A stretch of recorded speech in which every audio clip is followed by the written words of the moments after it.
Assalamualaikum warahmatullahi wabarakatuh. Selamat siang, Ibu dan teman-teman.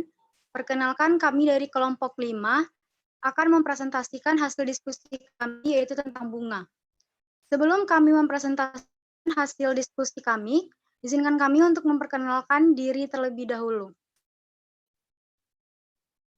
Anggota kelompok 5 terdiri dari 4 orang, yaitu yang pertama, Citra Anggun Anissa sebagai pembaca materi, Dini Rohadatul Aisyah sebagai pembaca materi, Fani Fanti Aradia sebagai pembaca materi, dan saya sendiri Mutia Priuliza sebagai moderator. Baiklah, dengan tidak memperpanjang kata-kata, langsung saja kita langsung ke dalam pembacaan materi pertama, yaitu tentang morfologi bunga secara umum, yang akan dibacakan oleh Dini Rohadatul Aisyah. Kepada Saudara Dini, disilakan. Baiklah, terima kasih kepada moderator. 1. Morfologi bunga secara umum. Bunga merupakan bagian tanaman yang terbentuk dari modifikasi daun dan batang. Perubahan ini terjadi karena adanya sejumlah enzim yang dirangsang oleh hormon tumbuhan tertentu. Pembentukan bunga dikendalikan secara genetik dan sangat tergantung dari kondisi lingkungan di sekitarnya. Misalnya suhu, lama pencahayaan, dan ketersediaan air, serta kondisi tanah. Seperti pada tanaman lainnya, tidak semua bunga mampu hidup di semua iklim. Pada umumnya, bunga akan tumbuh menjadi bentuk dan bagian-bagian yang sama dan simetris. Berdasarkan bentuknya, bunga terbagi menjadi dua, yaitu yang bentuknya seperti bintang atau simetri radial disebut dengan actinomorph. Kedua adalah simetri cermin atau zygomorph.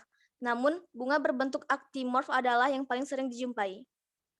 Bunga akan disebut sempurna bila memiliki alat kelamin jantan berupa benang sari dan alat kelamin betina berupa putik dalam satu organ.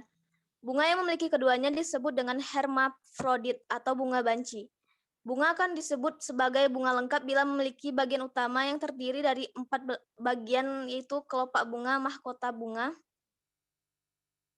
Lanjut. 2. Variasi bunga.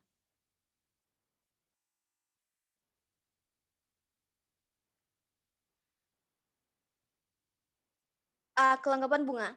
Pengelompokan bunga berdasarkan kelengkapan alat reproduksi. 1. Bunga sempurna. Kelompok bunga sempurna adalah bunga yang memiliki 2 alat perkembangbiakan dalam satu bunga. Hal ini berarti pada bunga sempurna akan terdapat 2 organ reproduksi, yaitu putik dan benang sari. Contoh bunga yang termasuk dalam bunga sempurna adalah bunga mawar. 2. Bunga tidak sempurna.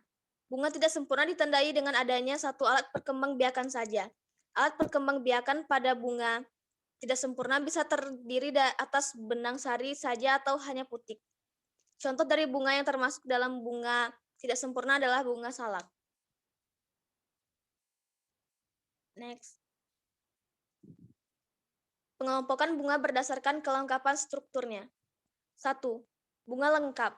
Bunga lengkap adalah bunga yang memiliki 4 bagian utama pada bunga, yaitu mahkota bunga, kelopak bunga, benang sari, dan putik. Contoh bunga lengkap adalah bunga sepatu. 2. Bunga tidak lengkap. Bunga tidak lengkap adalah bunga yang tidak memiliki salah satu atau beberapa bagian utama pada bunga. Bunga tidak lengkap hanya memiliki satu perhiasan bunga, yaitu mahkota atau kelopak, atau hanya memiliki salah satu organ reproduksi bunga, benang sari atau putik. Contoh dari bunga tidak lengkap adalah bunga kelapa dan bunga kemboja. Bunga berkelamin tunggal atau seksualis. Jika pada bunga hanya terdapat salah satu dari kedua macam alat kelaminnya, berdasarkan alat kelamin yang ada padanya dapat dibedakan lagi dalam 1. Bunga jantan atau Phlos masculus. Jika pada bunga hanya terdapat benang sari tanpa putik, misalnya bunga jagung yang terdapat di bagian atas tumbuhan, bunga jantan seringkali ditunjukkan dengan lambang seperti yang terlihat pada PPT ini. Yang kedua, bunga betina atau Phlos femininus. yaitu bunga yang tidak mempunyai benang sari, melainkan hanya putik saja. Misalnya bunga jagung yang tersusun dalam tongkolnya. Bunga betina ditunjukkan dengan lambang plus. Next.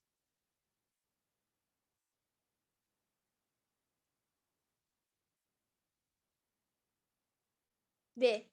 Berdasarkan kelamin bunga.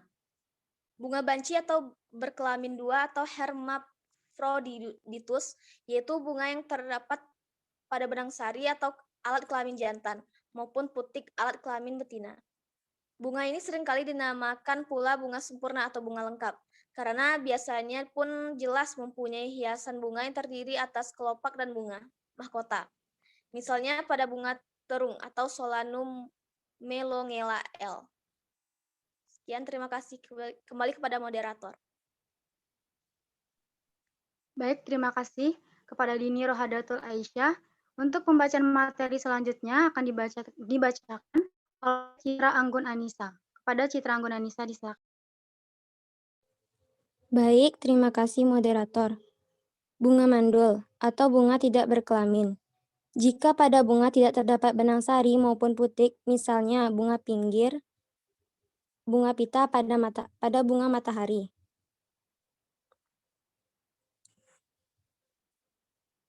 Aestivasi bunga.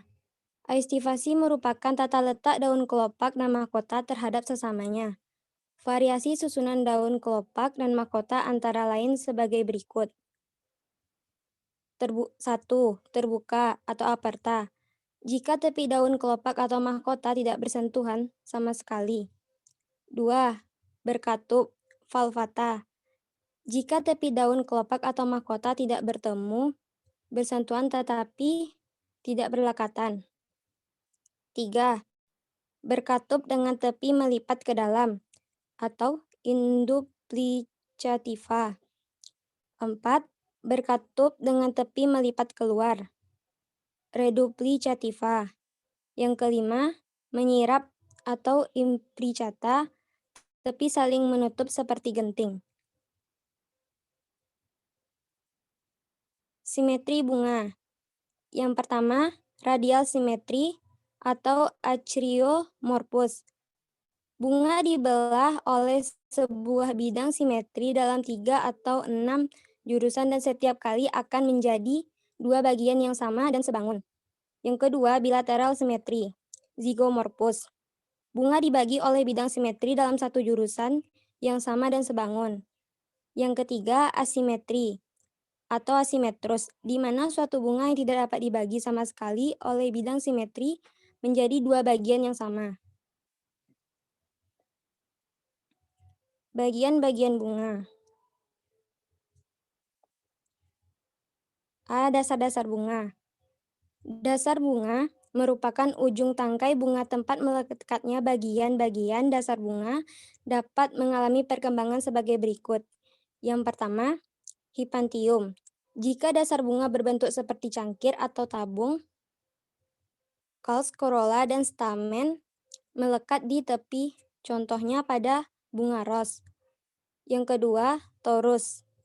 Dasar bunga berbentuk kubah yang tinggi dan bakal buah melekat di sisinya, contohnya pada Passifloraceae. Yang ketiga, antofor. Jika ruas dasar bunga di antara kelopak dan bagian lain dari bunga menjadi panjang, contohnya pada bunga anyelir. 4. Androgynophour atau androgynophorae. Jika dasar bunga memanjang di antara hiasan bunga dan mendukung benang sari seperti putik, contohnya pada Passiflora. Yang kelima, andophor. Jika sumbu dasar bunga memanjang di antara hiasan bunga dan mendukung benang sari ditemukan pada bunga jantan seperti pada Myristica corticosa. 6. Ginophor. Jika sumbu dasar memanjang dan mendukung putik seperti pada bunga cempaka. 7. Diskus atau cakram. Tonjolan yang tumbuh di dasar bunga diskus seringkali menghasilkan sekret. Diskus bisa berbentuk tipis dan tak mencolok serta melapisi bagian dalam hipantium. Sekian, saya kembalikan kepada moderator. Baik, terima kasih kepada Citra Anggun Anissa. Untuk pembacaan materi selanjutnya akan dibacakan oleh Fani Fenti Aradia. Kepada Saudari Feni Fenti Aradia, disilakan. Baiklah, terima kasih kepada moderator. Materi selanjutnya yaitu tentang kelopak bunga. Kelopak bunga merupakan bagian bunga paling luas yang menyelimuti mahkota ketika masih kuncup. Fungsi dari kelopak bunga adalah melindungi mahkota bunga ketika masih kuncup dan akan terbuka jika mahkota mekar. Kelopak bunga biasanya warna dan bentuknya menyerupai daun, tetapi ada pula kelopak yang berwarna selain dari hijau, sehingga tampak seperti mahkota bunga. Kelopak yang berwarna ini sering kita jumpai pada bunga bougainville. Setiap helaian kelopak bunga ini sering dikatakan sepal. Di samping kelopak ada beberapa bunga tumbuh kelopak tambahan yang disebut epikaliks. Selanjutnya, mahkota bunga. Tajuk bunga atau mahkota bunga merupakan hiasan pada bunga yang terdapat di sebelah dalam kelopak. Umumnya, mahkota bunga memiliki ukuran yang lebih besar daripada kelopak dan memiliki warna yang khas dan menarik. Bunga umumnya memiliki warna dan aroma yang harum, sehingga menjadi daya tarik bagi serangga dan hewan lainnya. Fungsi mahkota bunga yaitu melindungi alat-alat kelamin pada bunga sebelum terjadi penyerbukan. Setiap helaian tajuk bunga disebut petala atau petal.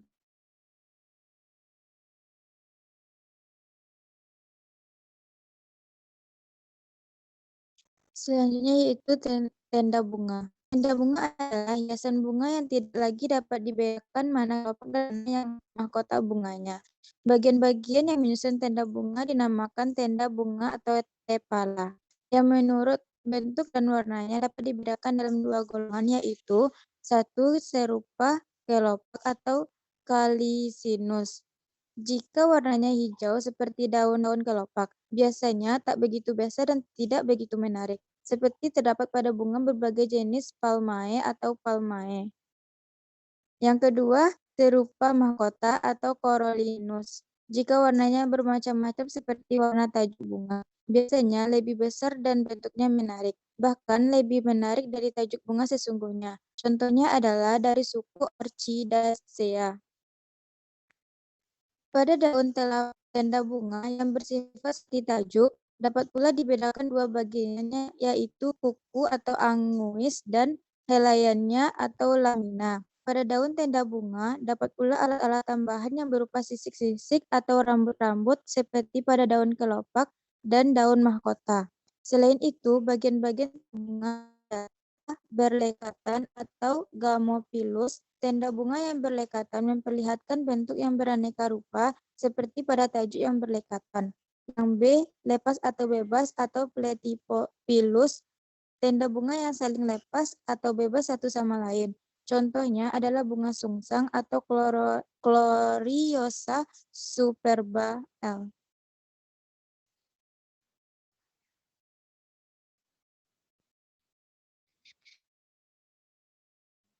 Selanjutnya, terima kasih, saya kembalikan kepada moderator.